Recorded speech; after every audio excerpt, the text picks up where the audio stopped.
Alrighty, well, San Diego FC have officially named Tyler Heaps as their first ever sporting director and general manager at just 33 years old. He's a year younger than me, man.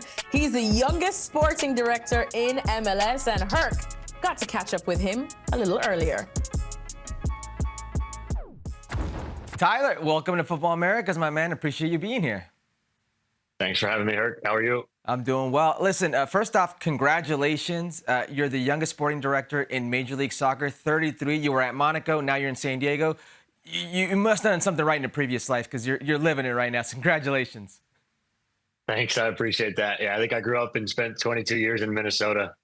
So it's not half bad, obviously, now to explore some of these other parts of the world. And San Diego's not a half bad place. It's an amazing place, and you've got a great opportunity. You're the sporting director, the youngest sporting director in Major League Soccer. What does that mean to you? Look, it's a proud moment, but it's also the start. I still need now to grow this club and do it in a way, obviously, that resonates with our ownership and their expectations. And it's a big job, but it's also one I think that I've spent the last 10 plus years preparing for. So just trying to continue to, again, align on what we're looking for and bring some of these players in and staff around us that can do things the right way and make us successful in MLS. So Tom Penn, the CEO of San Diego FC, big splash bringing you in, a big splash bringing in players like Chucky, Lozano in. I'm very curious, Tyler, what kind of player are San Diego getting in Chucky Lozano? What can fans expect? I think we're getting a player, first and foremost, that is well accomplished. He's won everywhere that he's won. Obviously, Pachuca, PSV, Napoli, and then now back at PSV, he's won again. So he's a player that we fully expect to come in and be successful for us. He's one that we want to help build the team around and make sure that he can be successful. He scored 2 goals when he came on the other day in 15, 20 minutes, but he's a player that has a diverse skill set. He can play on the left, he can play on the right, he can play in the pocket, he can play wide. He's dynamic, he's 1v1. When you look at players that have had success in MLS, I think he checks a lot of boxes. But he also checks the box here in the community.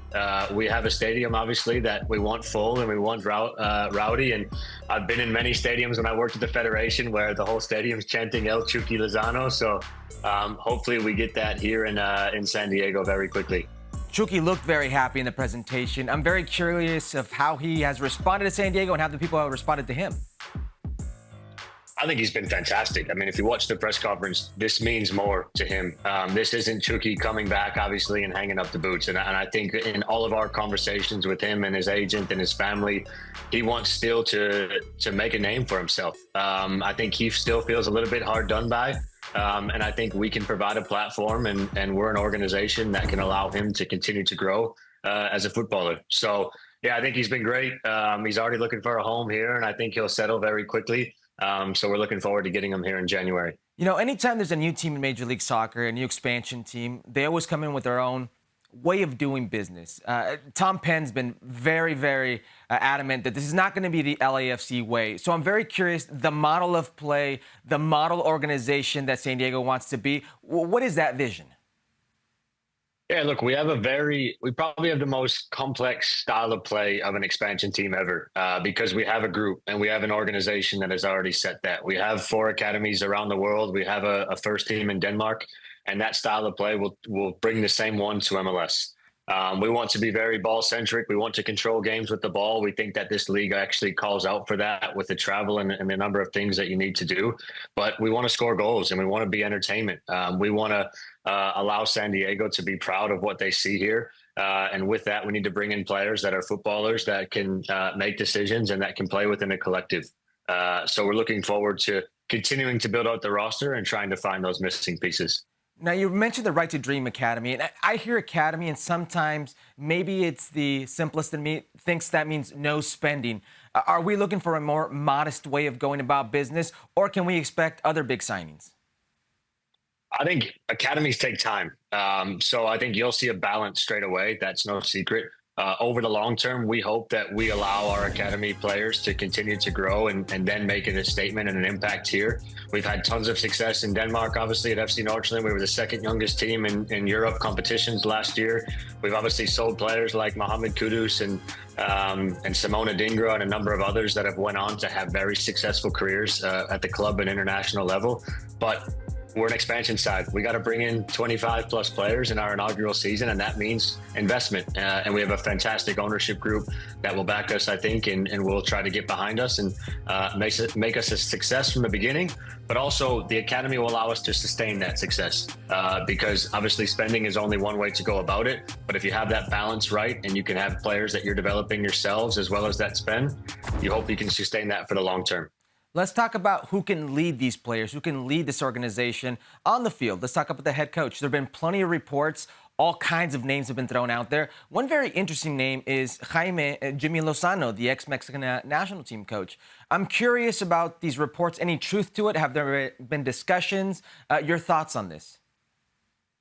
We're a very popular team to link to in the last few months, which I think is great for the club. It's great for the brand in terms of trying to get that out there. But I think if we would have signed all the players and these coaches that we're linked to, I think we'd be out of DP spots for sure.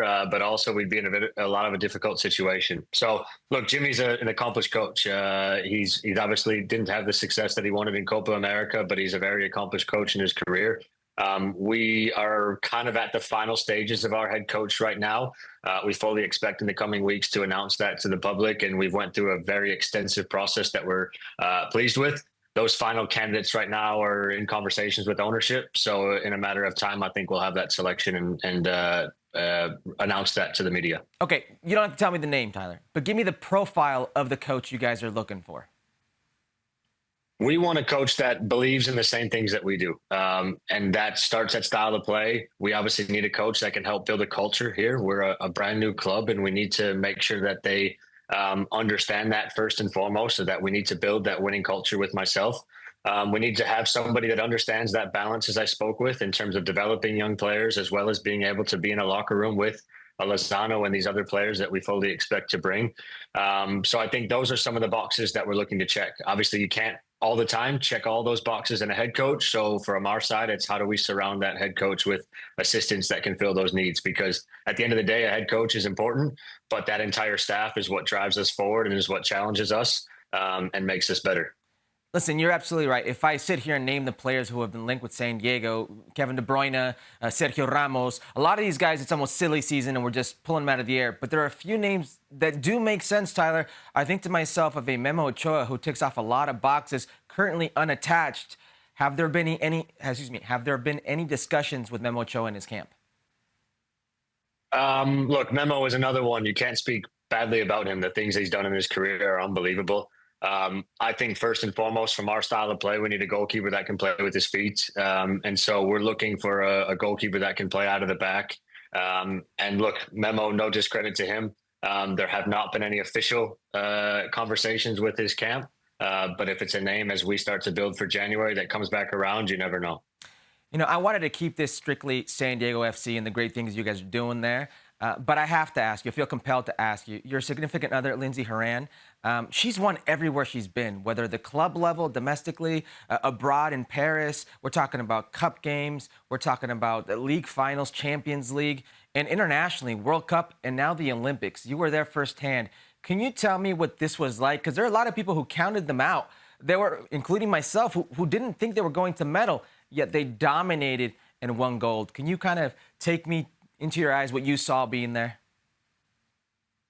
You hit the nail on the head. I think she's a winner, first and foremost. It puts a lot of pressure on me now in this role, and that I also, we need to win here. She has won everywhere she's went. Look, it was fantastic being there to see her and be able to support her, accomplish her childhood dreams. This is one she's had circled on the calendar for a long, long time. And to see the hard work behind the scenes. She's the captain again. It's a young group. It's a new coach, and I think she took on a lot of responsibilities off the pitch that a lot of people didn't see. There were a lot of sleepless nights and so forth. But look, it's amazing. I think being in a relationship with her, we push each other to be the hardest working and to compete at the highest level that we can in our role. I probably thought I was going to be a better footballer than I was, but I'm glad I can live in her shadows and see her accomplish all of her dreams. And she's seeing you accomplish yours. Tyler Heaps, thank you so much for your time, my man. Thanks, Herc. Appreciate it.